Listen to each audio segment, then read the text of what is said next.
à tous et bienvenue dans ce petit podcast où je vais me présenter. Voilà, parce que vous êtes nombreux à me connaître et nombreux à ne pas forcément me connaître. Donc je pense qu'il était important pour moi de partager avec vous aussi un petit peu mon parcours et qui je suis. En tout cas, un grand merci pour votre présence, vos likes, vos commentaires, vos abonnements qui me font chaud au cœur. Et puis, comme je dis souvent, qui continue à me donner envie de partager avec vous, de vous transmettre ma façon de voir les choses, mon regard sur les choses et le partage, c'est important. Voilà, donc comme d'habitude, je suis fréquemment en voiture quand je fais les podcasts. Voilà, c'est un petit peu mon bureau podcast. Voilà, donc j'ai 49 ans, je m'appelle donc Alexia Curtil, je vais peut-être faire dans l'ordre, je m'appelle Alexia Curtil, j'ai 49 ans. J'ai un parcours avec un certain nombre d'expériences professionnelles, toujours dans la même lignée avec l'humain au cœur de mon parcours professionnel. J'ai commencé dans le commerce, j'ai ensuite créé une entreprise de service à la personne. Pour ensuite arrêter afin de m'occuper de ma fille qui va bientôt avoir 20 ans. Et donc j'ai travaillé durant presque 12 ans en tant qu'assistante maternelle. Voilà, entre-temps, j'ai développé, ouvert plusieurs portes sur le développement personnel et sur l'ésotérisme. Alors, je suis tombée dans le développement personnel à l'âge de 18 ans, grâce à une amie. Et ensuite, du coup, la spiritualité, l'ésotérisme est venu assez rapidement. Revenu, en fait, assez rapidement. Puisque, étant jeune, je voyais un certain nombre de choses. Et voilà, j'étais dans un environnement familial qui a fait que, à un moment donné, j'ai fait le choix de ne plus choisir de voir et d'entendre certaines choses. Et puis ça s'est réouvert au fur et à mesure des expériences, des rencontres, des soins que j'ai fait moi-même. Et puis le développement personnel, pareil, ça a rapidement résonné en moi. Et donc j'ai beaucoup travaillé sur moi, je continue toujours à travailler sur moi, bien sûr, parce que je crois que c'est le travail de toute une vie de se découvrir pour devenir la plus belle version de nous-mêmes.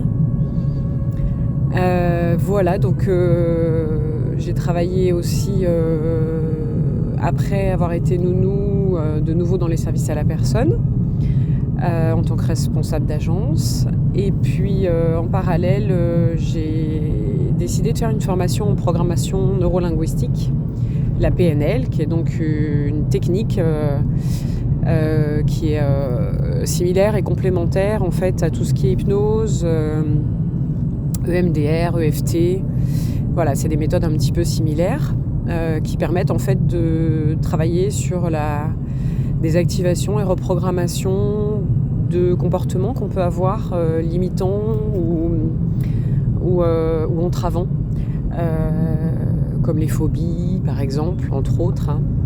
Retravailler aussi sur des fausses croyances pour ouvrir le champ des possibles de notre mental et de notre cœur. Du coup, de ça a émergé aussi la création d'un cabinet où j'ai accompagné pendant un peu plus de 2 ans des adolescents principalement et des jeunes enfants. Et en parallèle, ma passion de la photo que mon papa m'avait transmise a émergé. Et puis elle a fini par prendre beaucoup plus de place en fait que le cabinet en coaching et développement personnel. Et du coup, j'ai fini par fermer le cabinet parce que je n'arrivais plus à pouvoir combiner les deux. Et donc la photo fait partie intégrante de ma vie depuis plus de 8 ans maintenant, en tant qu'indépendante. Je travaillais aussi pour un groupe national pour la photographie en maternité. Voilà, et puis de fil en aiguille, les soins énergétiques se sont mis en place progressivement avec de la famille, des amis, des proches. Et puis de fil en aiguille, d'autres personnes extérieures par le bouche-à-oreille sont venues un petit peu vers moi pour pouvoir travailler aussi sur certaines choses pour eux et évoluer, voir les choses sous un nouvel angle. Donc en soins énergétiques, on travaille principalement sur tout ce qui va être transgénérationnel, karmique, tout ce qui va concerner aussi les chocs émotionnels de votre vie présente. Et puis, bien entendu, pour moi, c'est très fréquent, nettoyage des chakras, réalignement de l'aura. Retrait d'entité.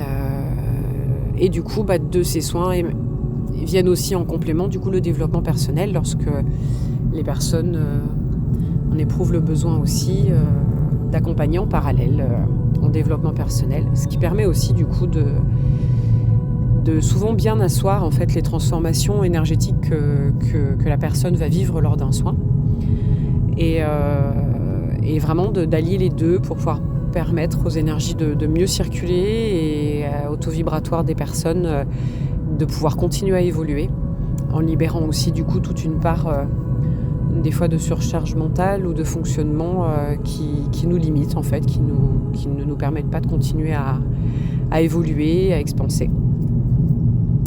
Voilà, donc je travaille aussi en parallèle en tant que taxi scolaire pour des enfants qui ont des handicaps, toujours autour de l'humain. Voilà un petit peu pour ce qui est de mon parcours. Dans mes passions, outre l'humain, la photo, il y a aussi les animaux, puisqu'à la base, je voulais être vétérinaire quand j'étais petite. Donc les animaux ont toujours fait partie intégrante de ma vie et j'ai toujours été entourée de divers animaux et encore aujourd'hui, et je pense que ce sera le cas pour toujours. Ce sont des merveilleux alliés et compagnons de vie. Voilà, j'espère que vous aurez découvert un petit peu qui je suis, mon parcours au travers de ce podcast. Et puis merci de votre présence. Prenez grand soin de vous, pensez à vous baigner d'amour, de lumière et de joie et d'ouvrir les yeux de tout ce qui nous entoure de magnifique et qui peut combler notre cœur et élever nos vibrations aussi lorsqu'on ouvre les yeux et qu'on regarde tout le beau qu'il y a autour de nous. Je vous embrasse, je vous souhaite une très belle journée. Merci de votre présence encore une fois. Et puis à très bientôt pour un futur podcast.